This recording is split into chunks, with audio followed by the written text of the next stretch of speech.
Dialysis లేదా kidney మార్పిడి.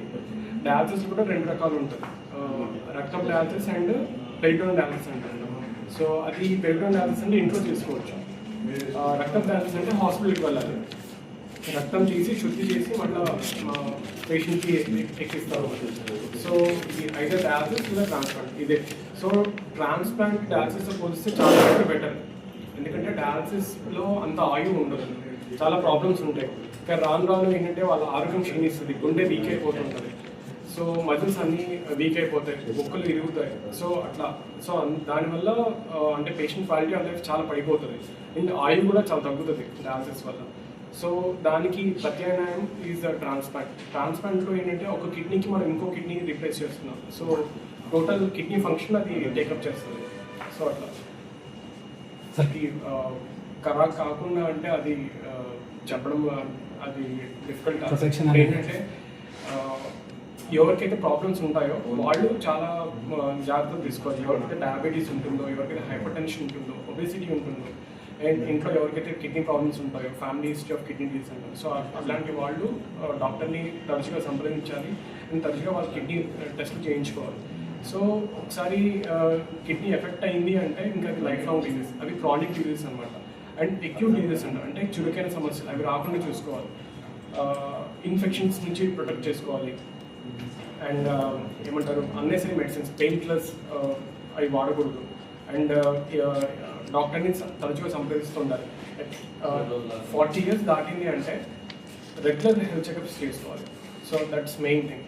And in general dietary precautions అంటే సాల్ట్ తక్కువ తినడము, ఓకే, ఎక్కువ తీపి పదార్థాల నుంచి దూరంగా ఉండడం, అండ్ అడిక్వేట్ హైడ్రేషన్ అంటే సరైన మోతాదులో వాటర్ తీసుకోవడం, ఇవన్నీ జాగ్రత్తలు తీసుకోవాలి. అండ్ ఎస్పెషలీ ఇప్పుడున్న సమ్మర్ సీజన్లో అంటే ఓవర్ హీట్, సో బయట అసలు తిరగకూడదు, అవసరమైతేనే వెళ్ళాలి, ఓకే. అండ్ శరీరం నుంచి అంటే ఎక్కువ డీహైడ్రేషన్ అవుతుంది, so you have to drink more water. So అట్లాంటి జాగ్రత్తలు తీసుకోవాలి. FRG consultant transplant physician, Yashoda hospital Secunderabad నుంచి. మా దగ్గర రీసెంట్గా అంటే additions to department haemodiafiltration machines అవి యాడ్ అయ్యాయి, అండ్ న్యూ సిఆర్ఆర్టీ మిషన్స్ ఉన్నాయి. అండ్ వీఆర్ అంటే చాలా రోజుల నుంచి we are doing transplants, ABO incompatible transplants అంటాము, అవి చేస్తాము. అండ్ రీడూ ట్రాన్స్ప్లాంట్స్ ఉన్నాయి, అంటే ఒకసారి ట్రాన్స్ప్లాంట్ అయ్యి ఫెయిల్ అయ్యి మళ్ళీ సెకండ్ టైం ట్రాన్స్ప్లాంట్ రావడము, అంటే అవి ఇమ్యూనలాజికల్ చాలా డిఫికల్ట్ ఉంటాయి, సో అవి చేస్తున్నాం. అండ్ ఇంకా ట్రాన్స్ప్లాంట్లోనే ఇంకా కాంప్లెక్స్ అనాటమీస్ ఉంటాయి, అంటే వాస్కులర్ అనాటమీ, అవి అంటే వెజల్స్ 2 ఉండము 3 ఉండము, సో వాటిని అనస్టమోసిస్ చేయడము, సో అవి కూడా డిఫికల్ట్ యాక్చువల్లీ. సో అలాంటి కాంప్లెక్స్ ట్రాన్స్ప్లాంట్స్ అవి. సో హీమోడయాఫిల్ట్రేషన్ అనేది నార్మల్ డయాలసిస్ కంటే కూడా చాలా బెటర్. దాంట్లో అంటే కన్వెక్షన్ ప్రిన్సిపల్ అని ఉంటుంది, సో దాని మూలాన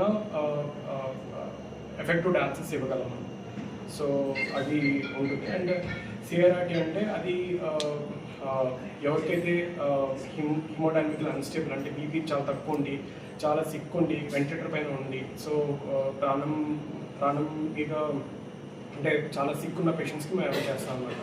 సో అది విత్ దట్ అంటే వేస్ట్ మెటీరియల్ అవన్నీ కూడా ఎఫెక్టివ్గా రిమూవ్ చేయగలం సిఆర్ఆర్టీ. సో అడ్వాన్సెస్ అయితే